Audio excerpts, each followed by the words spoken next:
तो राहुल गांधी देश को बदनाम करने ही विदेश जाते हैं। ये देशद्रोह जैसा अपराध है। छोड़ दीजिए, वो दत्तात्रेय ब्राह्मण है नहीं, मुझे नहीं पता अभी तो उनकी नागरिकता के तरफ वो भारतीय है या नहीं है, इस बात पर भी मामला जो है कोर्ट में चैलेंज है। वो भगवान नहीं होते हैं, वो देव भगवान नहीं होते हैं।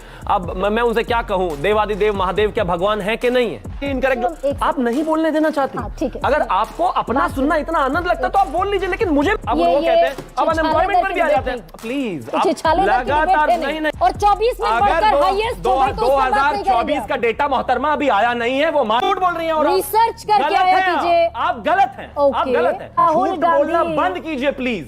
2022 का डेटा गलत है, 23 का गलत। जितना राहुल गांधी के ऊपर हमला करेंगे, जितना राहुल गांधी के बारे में टिप्पणी करेंगे, उतना ही राहुल गांधी पिक्चर चालू करो बे। शिवराज सिंह चौहान ने कह दिया कि ये देश के बाहर जाकर देश की छवि खराब करना देशद्रोह है। और ठीक ऐसा ही हुआ था जब 2023 में राहुल गांधी गए थे लंदन। गिरिराज सिंह कह रहे हैं कि देशद्रोही आरएसएस को क्या समझेगा। चुप कर बे कुत्ते। जो विदेशों में जाकर देश की निंदा करते हो वो आरएसएस को नहीं समझ सकते। और राहुल गांधी देश को बदनाम करने ही विदेश जाते हैं। अनुराग ठाकुर भी यही कह रहे हैं, भारत को विदेशों में बदनाम करते घूम रहे हैं राहुल गांधी।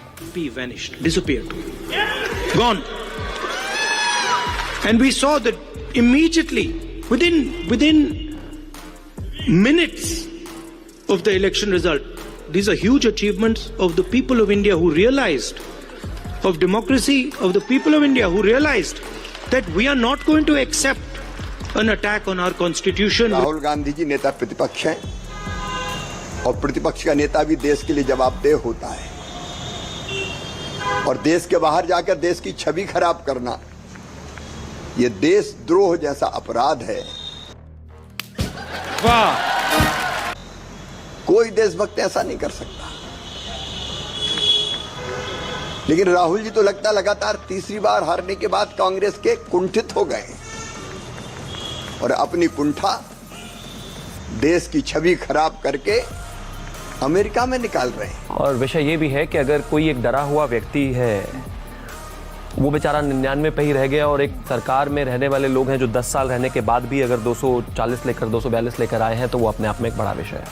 अगर राहुल गांधी मानते हैं कि उनकी जो मैसेजिंग है वो बहुत सही कम्युनिकेट हुई और सही कम्युनिकेट होने के बाद भी वो 99 पे ही पहुंच पाए, तो भगवान उनको ऐसा कम्युनिकेशन आजीवन दे। कौन है ये लोग, कहां से आते हैं? और अगर हम वो मानते हैं कि आदरणीय प्रधानमंत्री जी की बात सुनी नहीं गई और उसके बाद भी हम 240 पहुंच गए, तो सोचिए सुनी जाते तो 400 जाते। मैं कहता हूं थोड़ा बहुत इधर उधर जरूर रहा होगा, नुकसान जरूर हुआ, लेकिन हम जीते।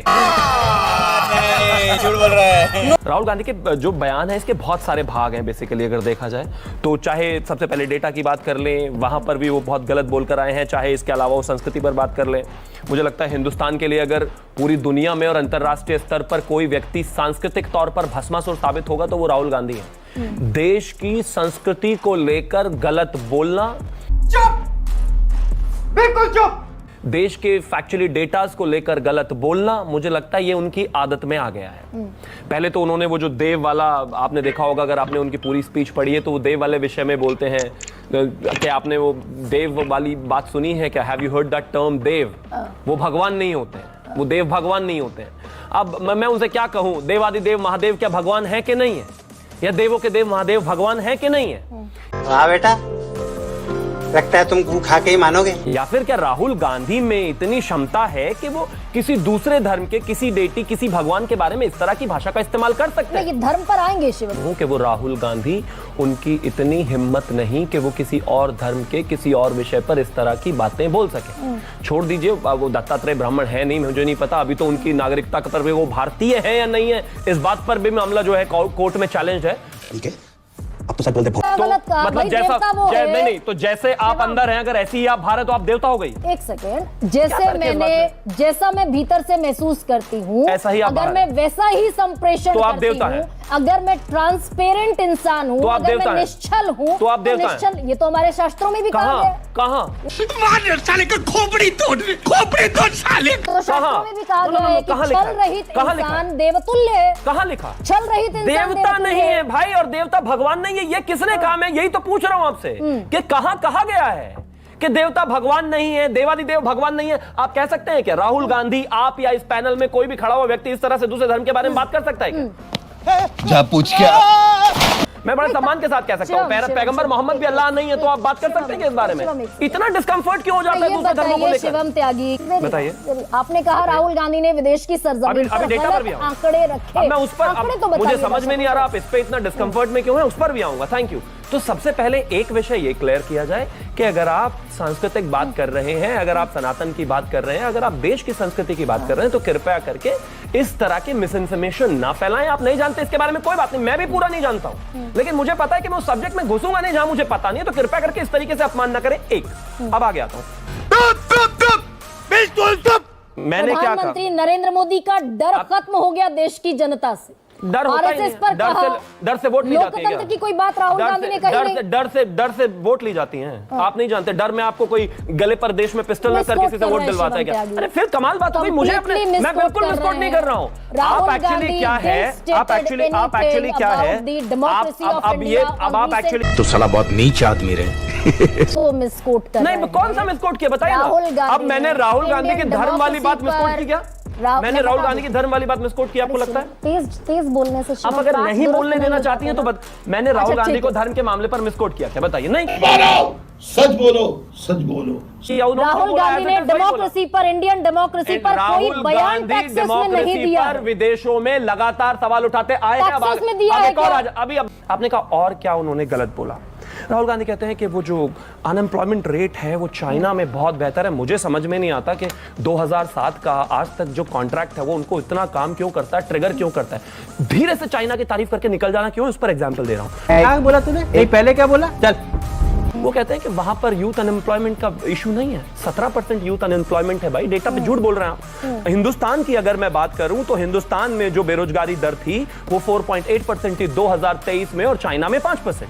अगर मैं 2024 की बात करूं तो वो 4.2 और 4.7%। प्लीज आप डबल चेक कर लीजिएगा। Thank you. अब आगे आ रहा हूं। तू तो गया बेटे, बस हो गया। अब आप सुनना ही नहीं चाहते। आप मिसकोट करते रहेंगे सारे डेटा। आप मुझे फैक्ट कीजिए। सारे डेटाज को मिसकोट करते रहेंगे आप। मैं बता देती हूँ, मैंने तो बेरोजगारी पर कम से कम 50 डिबेट की होगी शिवम त्यागी। मैं इंतजार कर रहा हूँ। नहीं ठीक है, बेरोजगारी 2022 बेरोजगारी दर हिंदुस्तान 4.8%, चाइना 5%। मुझे गलत सही साबित, सुनिए अब बीच में ना बोल, सही साबित कीजिए खुद को। CMEI का डेटा है इस वक्त देश में जो बेरोजगारी है, जून के महीने में जो डेटा पब्लिश हुआ वो अभी तक 8 महीने की सबसे ज्यादा बेरोजगारी। मैं 2023 की बात कर रहा हूं, तो ये 2023 का गलत कैसे हुआ? आप जून का कह रही हैं, मैं 2023 का कह रहा हूं, तो गलत कैसे कर रही हूं? अरे कमाल बात हो गई, और मैं 2023 की बात कर रहा हूं, तो मैं कैसे गलत हुआ? अरे कौन भौंक रहा है ये बदतमीज? मैं कह रहा हूं कि आप रीसेंट डेटा छोड़कर, मैं बिल्कुल रीसेंट डेटा नहीं छोड़ रहा हूं। मैं 2022 2023 का डेटा डाल रहा हूं। आपको दिक्कत क्या है? नहीं, आपका डेटा अपने उस पर सही हो सकता है। अरे भाई 2024 में जी रहे हैं। 2024 के चुनाव की बात करेंगे, 23 की बात करेंगे। तो 2022-23 की बात नहीं होगी, क्यों नहीं? आपने तो रिसर्च किया है ना। आशुतोष 4.2%। झूठ बोलना बंद कीजिए प्लीज। 2022 का डेटा गलत है, 23 का गलत है, लेकिन 24 का सही है। गजब बात हो गई। 2024 का डेटा भी देख लीजिएगा। निकल ले भाई तू।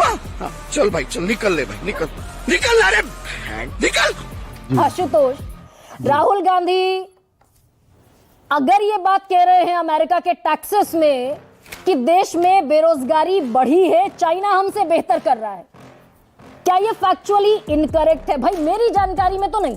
गरिमा जी, इस पे क्या बोलूं? आप खुद ही उनको बता रहे हैं कि डेटा क्या है। CMI का डेटा कहता है कि भारत में इस वक्त बेरोजगारी दर 9.2% है। शर्म करो, भगवान से डरो। भोस सरकारी आंकड़ा कहता 3.2% है। और सरकार के आंकड़े क्या हैं आज ग्लोबली हर आदमी को मालूम है, उसकी ऑथेंटिसिटी क्या है।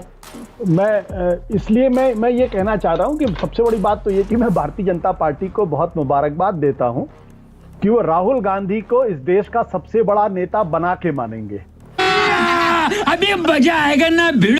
जितना राहुल गांधी के ऊपर हमला करेंगे, जितना राहुल गांधी के बारे में टिप्पणी करेंगे, उतना ही राहुल गांधी देखिए ये जो डिबेट आज शुरू हो रही कि वो देशद्रोही है। अभी मैंने शिवराज सिंह चौहान को सुना, वो कह रहे वो देशद्रोही है। भाई एक केंद्रीय मंत्री जो 3-4 बार के मुख्यमंत्री रह चुके हैं, क्या वो जो बात कहते हैं उसमें कोई गंभीरता है या नहीं है? शाबाश बेटा, बहुत अगर वो गंभीरता है तो वो कह रहे हैं कि राहुल गांधी देशद्रोह कर रहे हैं, तो राहुल गांधी इंटरनेशनल हिंदुस्तान के एयरपोर्ट पर उतरते ही उनको गिरफ्तार कर लेना चाहिए, क्योंकि जो आदमी देशद्रोही है उसको तो आप यूं ही नहीं खुला छोड़ सकते हैं। तो क्या शिवराज सिंह चौहान, नरेंद्र मोदी की सरकार राहुल गांधी के खिलाफ एफआईआर दर्ज करके दिल्ली एयरपोर्ट पर उतरते ही अरेस्ट करेंगे? नहीं अरेस्ट करेंगे? सबसे बड़ा सवाल तो यही। और अगर नहीं करेंगे तो फिर मैं मान के चलता हूं कि शिवराज सिंह चौहान जैसे इतने गंभीर नेता एक बहुत ही छोटी सी बात कर रहे हैं सिर्फ प्रोपेगेंडा करने के लिए। इसके अलावा दूसरा कोई तर्क नहीं है, क्योंकि आप देशद्रोह का आरोप किसी आदमी के ऊपर इतने सस्ते में नहीं लगा सकते। अभी थोड़ी देर पहले मैं गिरिराज सिंह को सुन रहा था, वो क्या कह रहे हैं, वो भी कुछ भी बोले जा रहे हैं। क्या बात है सर, क्या बात है सर। मेरा प्रश्न इसी बात को लेकर है, मेरे पास तो ये किताब है, ये दीनदयाल उपाध्याय की, इसमें क्या क्या लिखा हुआ है। इसमें लिखा गया है कि भारत को तो जो है फेडरल स्ट्रक्चर नहीं होना चाहिए।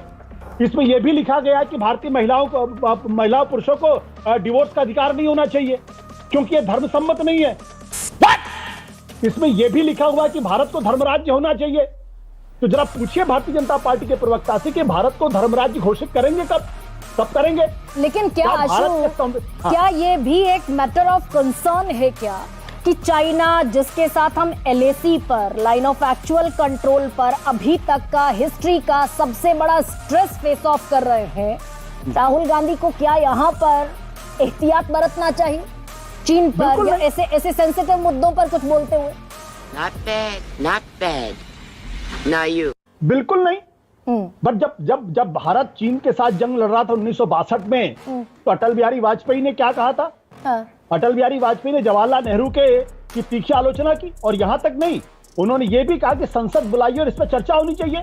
और पंडित जवाहरलाल नेहरू ने संसद बुलाई, संसद में चर्चा हुई।